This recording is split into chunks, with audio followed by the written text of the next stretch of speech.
Hola de nuevo, amigos.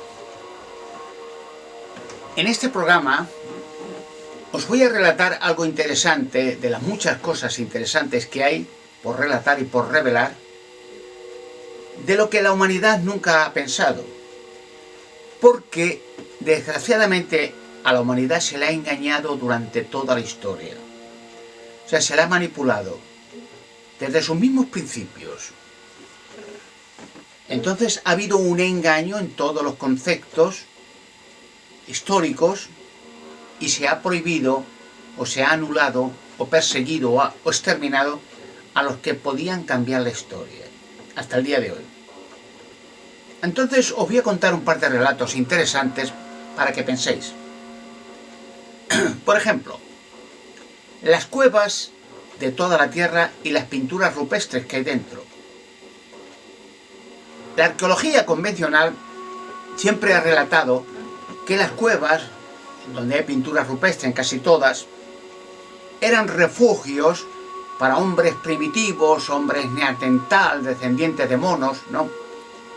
Que cuando hubo una era glacial en la Tierra que duró miles de años, pues los hombres se metían en las cuevas para protegerse y entonces hacían pinturas rupestres para invocar a sus dioses. Bueno, eso es una mentira como las demás, porque jamás en la Tierra, jamás ha habido eras glaciales. Por el contrario, en el pasado, la temperatura ha sido siempre más caliente que en la actualidad. Y os explicaré por qué. Por ejemplo, ¿no habéis notado que en todas las pinturas rupestres, en todas sin excepción, cuando se pintan hombres cazadores con arcos corriendo detrás de ciervos, de animales o luchando entre ellos, en todas sin excepción siempre se han pintado hombres desnudos? Si estaban en las cuevas protegiéndose de una era glacial fría e intensa, pues hubieran pintado hombres cazando con abrigos de pieles y botas y gorros para evitar el frío, pero no desnudos. En ninguna de las cuevas de la Tierra hay una pintura que se vea hombres cazadores con algún abrigo, ni zapatos, ni nada, desnudos. Segundo, si ha habido una era glacial de miles de años, ¿cómo crecían las plantas? ¿Cómo comían los animales? ¿Cómo se polinizaban las flores? Porque a esa temperatura, durante miles de años, con glacial por todos sitios, pues dudo que insectos polinizaran nada, ni existieran. Se anularía la vida en la Tierra. Y otro detalle interesante es que en las pinturas rupestres, si miran en todas las cuevas sin excepción, miren arriba. ¿Ven humos? ¿Cómo pintaban en la oscuridad? ¿Con qué luz? Porque lógica, si hubieran pintado por la situación que fuese, hubieran pintado en las paredes, habría humos de fuegos en los techos, pero en ninguna hay humo de ningún tipo. Y qué casualidad que en toda la Tierra se ponían la idea de pintar dentro de las cuevas ciervos, animales, escenas de caza y tal. ¿No se han dado cuenta de ese detalle? ¿Y para qué iban a pintar durante miles de años en una cueva? ¿De qué vivían? ¿Qué comían? ¿Cómo se reproducían? Es una de las múltiples mentiras que se han formado a lo largo de la historia, porque toda la historia, toda completa, ha sido manipulada por entes extraterrestres que están entre nosotros en bases subterráneas en todos los puntos de la Tierra. No solamente en el Área 51 de Nevada o en la de Dulce, cerca de Roswell, de donde salieron los dos ovnis que se estrellaron en 1947 con los alienígenas. Las hay también en la Antártida, debajo de los hielos, en el Tíbet, en Puerto Rico, en Australia, debajo del mar, etcétera, en todo el mundo. Es increíble cómo se ha podido manipular a la entera historia de la humanidad. Otro detalle interesante, por ejemplo, son las pirámides y otros monumentos megalíticos gigantescos, supuestos templos, que no eran templos de nada. Pero claro, los arqueólogos, cualquier monumento antiguo gigantesco ya lo llamaban templo. Una pirámide, por ejemplo, de las múltiples que hay, porque en Egipto hay 110 y muchas enterradas bajo la arena que no se han sacado todavía. Las hay por todo el mundo, pero hablaremos de una, la de Keops. Esa pirámide tiene una composición, un volumen de 2.500.000 piedras, más 36.000 piedras que cubrían la capa de la pirámide de mármol brillante blanco, perfectamente pulido. La piedra más pequeña de la pirámide de Keops tiene un peso medio de 3.500 kilos y la mayor 40.000 kilos. Supuestamente fueron traídas de Asuán, de unas canteras que hay allí, a 600 kilómetros, atravesando ríos, desiertos, montañas, vaguadas, arrastrando, según los arqueólogos, con rodillos de madera las piedras hasta allí y luego levantándolas a empujones, a una altura de unos 140 y tantos metros. Por una parte, imaginémonos que Egipto, en aquel tiempo, hasta el día actual, naturalmente, jamás en todo Egipto había árboles. No ha existido nunca el árbol. ¿Cómo iban a hacer rodillos si no hay árbol? El único árbol era la palmera. O sea, madera de corcho. ¿Cómo iban a arrastrar 2.500.000 piedras sin árboles? Por la arena del desierto y por las montañas y tal. Segundo, si Egipto, para hacer una pirámide, ¿con qué planos las hacían? Porque generalmente en ninguna parte del mundo jamás se ha encontrado plano alguno de pirámide, de monumento, de ciudades subterráneas, nada. Ni un solo plano. ¿Con qué plano las hacían? A ojo de buen cubero iban poniendo piedras según le venía bien.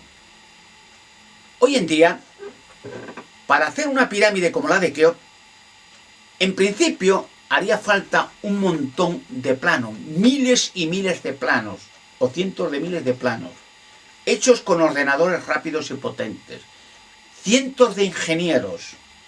Haría falta construir carreteras para llevar camiones de cargas pesadas, raíles de tren para llevar las piedras gigantescas de 40.000 kilos, cortadoras gigantescas para cerrar las piedras de las canteras, pulidoras perfectas. Haría falta aviones, satélites artificiales, en fin, una serie de técnica moderna impresionante como la actual. Solamente los preparativos para la pirámide de Keops tardarían más de 30 años, solo los preparativos, es decir, para preparar todo, carretera, raíles de tren, ordenadores, cortadoras, aserradoras, grúas gigantescas, más de 30 años, yo calculo entre 30 y 50 años. Y luego cortar las piedras, pulirlas, transportarlas, levantarlas, tardarían más de 1000 años. Y he hablado de términos modernos, técnicos modernos, con maquinaria moderna. Aparte de que la llanura de Gize es de piedra perfectamente pulida al milímetro. Impresionante, ¿no? ¿Cómo iban a hacer los antiguos egipcios que no tenían ni madera, no tenían hierro, no tenían acero, no tenían papel, no tenían planos, no tenían nada, eran rústicos y primitivos como cualquier otro indio de Sudamérica? Con esto quiere decir, se ha engañado a la humanidad, porque ¿dónde están los planos de todos los miles y miles de monumentos que hay por toda la tierra? Esos supuestos templos antiguos, porque en Egipto hay miles y obeliscos gigantescos de 2 millones de kilos. ¿Dónde están los planos? No hay ni uno. Sí hay. Y yo sé dónde están. En su día los revelaré. Todos, hasta el último de los planos, de todos estos monumentos. Claro, en toda la historia de la humanidad, los extraterrestres han estado controlando a la humanidad.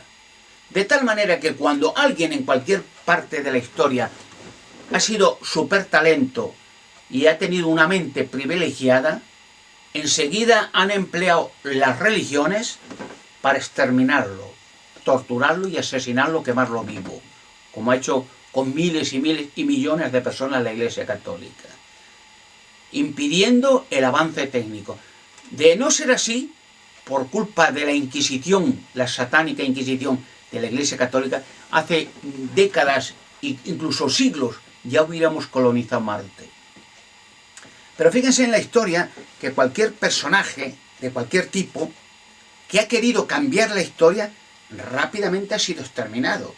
Podríamos enumerar montones y montones de personajes populares que mientras seguían el curso de los acontecimientos y según la marcha se dejaba dominar como un borrego, no le tocaban. Porque siempre se ha admirado y se ha protegido a dictadores, asesinos de masa, religiones satánicas que han asesinado y quemado millones de gente, gentuza de pedófilos repugnantes. Bueno, se les ha protegido y se les protege, y se les beneficia y se les enriquece. Pero pensadores, ni uno. Piense, por ejemplo, y podríamos hablar de miles de ejemplos, el presidente John Kennedy. El presidente John Kennedy, mientras seguía la marcha de los acontecimientos y según la corriente, le dejaban y le subieron al poder, como a muchos otros ha sucedido. Y hablo de Kennedy por poner un ejemplo. En el momento que Kennedy empezó a estar molesto, porque sabía ya los contratos con extraterrestres que tenía el gobierno a partir de Truman y a partir de Eisenhower, el general Eisenhower, que ya tenían contratos, intercambio de tecnología extraterrestre por silencio y protección. O sea, los militares y los gobiernos tenían que proteger las bases extraterrestres, puesto que ya la técnica iba avanzando de tal manera que se podían captar por vía satélite todas las bases que hay extraterrestres por toda la Tierra. Pero silencio y protección y control de los medios de comunicación a cambio de tecnología extraterrestre, de tal manera que los extraterrestres poquito a poco han dado migajas a la CIA norteamericana y al gobierno norteamericano, dándole planos y técnicas y fórmulas extraterrestres para construcción de armamento, de aviones de combate, de láser, de antenas HARP y muchas otras cosas más para destrucción y control y poder sobre las masas.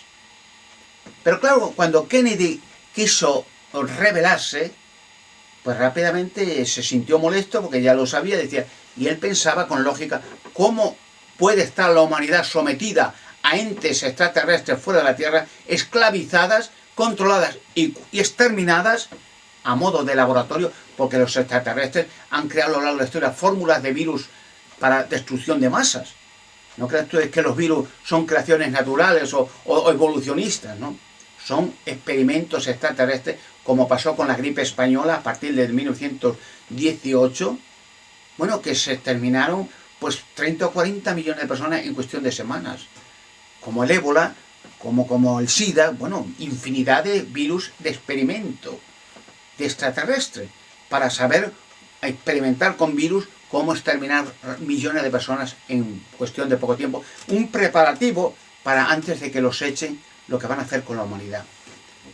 Pues Kennedy se rebelaba y dijo en su discurso, ya tenía ese sentimiento de que no lo podía consentir más, que no era concebible que la humanidad, dijo en un discurso, estuviera sujeta a secretos, a conspiradores, a religiones asesinas de masas, que no, que había que revelar la verdad y había que destapar el asunto extraterrestre. Y cuando fue a Dallas, y ya le avisó la Iglesia Católica del Vaticano, Pablo VI y otros, que no lo intentaron o se lo cepillaban. O sea, que no lo intentara. Y se fue en Dallas directamente a la base extraterrestre de Fort Worth para llevar periodistas y llevar testigos y entrar en las bases esas. Y entonces dieron órdenes, el Vaticano, la CIA norteamericana, de liquidarlo. Y cogieron de varias partes de la carretera y se lo cepillaron rápidamente. La situación siguió después con su hermano Robert Kennedy y después con el hijo de John Kennedy, hasta exterminar casi por completo la familia Kennedy. Y a modo de ejemplo, eso ha pasado. Hoy en día, personajes como yo, hay bastantes. Se nos denomina los rebeldes, los anónimos rebeldes de la sociedad. ¿Y por qué rebeldes? Porque nos rebelamos contra las dictaduras, contra la opresión, contra la marginación y contra la censura, porque ya los medios hace ya tiempo de comunicación están censurados. De tal manera que mi voz, como la de otros, está terminantemente prohibida bajo serias amenazas hasta de muerte.